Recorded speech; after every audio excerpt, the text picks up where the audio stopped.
बहुत समय पहले की बात है। भारतवर्ष के एक समृद्ध राज्य इंद्रपुर में महाराज वीर सिंह का शासन था। राजा साहसी, न्यायप्रिय और प्रजावत्सल थे। उनकी एकमात्र संतान थी राजकुमारी मेहर। मेहर अनुपम सौंदर्य की प्रतिमूर्ति थी।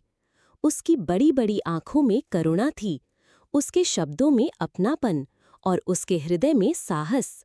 प्रजा उससे अत्यधिक प्रेम करती थी, परंतु मेहर के भीतर एक अजीब सी बेचैनी थी, मानो कोई अधूरी कहानी उसके दिल के किसी कोने में बंद थी। एक दिन वो अपने महल की ऊंची छत से दूर स्थित एक पुराने किले की ओर देख रही थी। शीश महल। ये शीश महल कभी इंद्रपुर की रानियों का श्रृंगार स्थल हुआ करता था, पर अब सदियों से वीरान पड़ा था। गांव वालों के अनुसार वहां एक भयंकर श्राप था। रात के अंधेरे में वहां से संगीत और चीखों की मिलीजुली डरावनी आवाजें आती थीं। राजा ने उस जगह पर जाने की सख्त मनाही कर रखी थी, परंतु मेहर का मन उस रहस्य की ओर खिंचता चला गया। उसकी आंखों में सवाल थे। क्यों है ये श्रापित? किसकी आत्मा पुकारती है? एक रात उसने ठान लिया, मैं सच का सामना करूंगी, मैं शीश महल जाऊंगी। पूर्णिमा की रात थी। आकाश में चांद अपनी पूर्णता में चमक रहा था, मानो मेहर के निर्णय को देख रहा हो। वो अकेली एक मशाल लेकर शीश महल की ओर बढ़ी। महल के द्वार पर लगी बेलें और जालें समय की गवाही दे रहे थे।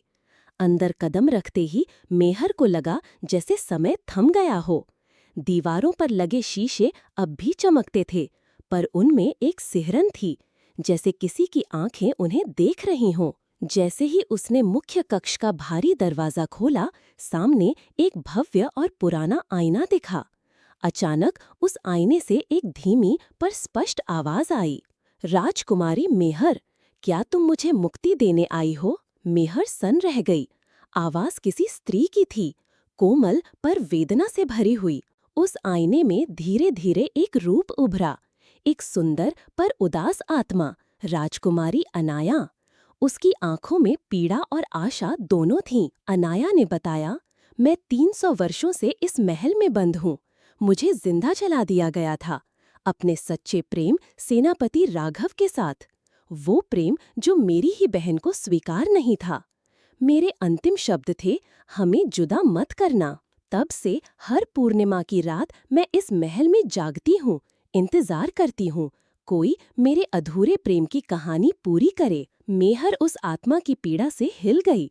उसने ठान लिया, मैं इस कहानी का अंत करूंगी, चाहे मुझे इसके लिए किसी भी हद से गुजरना पड़े। अगले कुछ दिनों में मेहर ने राजकीय पुस्तकालय की धूल भरी किताबों को खंगाला, बूढ़े सेवकों से गुप्त बातें पूछीं और धीरे धीरे सच सामने आया। अनाया और राघव एक दूसरे से बेहद प्रेम करते थे, लेकिन अनाया की बहन रत्ना को भी राघव से प्रेम था।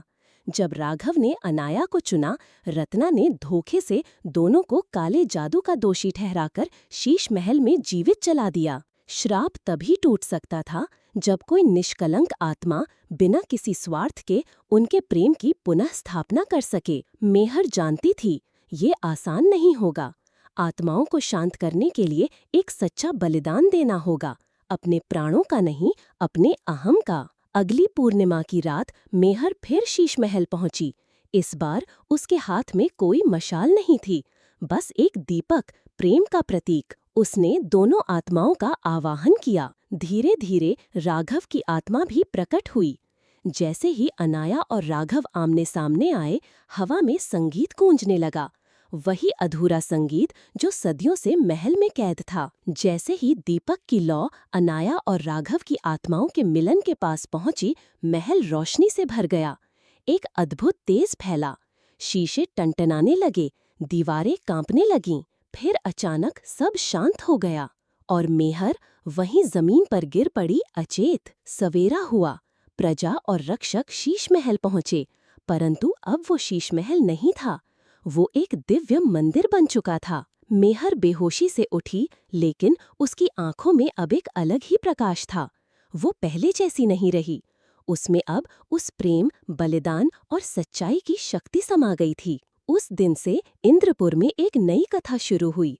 लोग अब उसे सिर्फ राजकुमारी मेहर नहीं कहते थे, वो बन गई थी रूहों की रानी, जिसने एक प्रेम कहानी को मुक्ति दी, एक श्राप को समाप्त किया और साबित किया कि साहस और प्रेम से हर अंधकार को रोशन किया जा सकता है।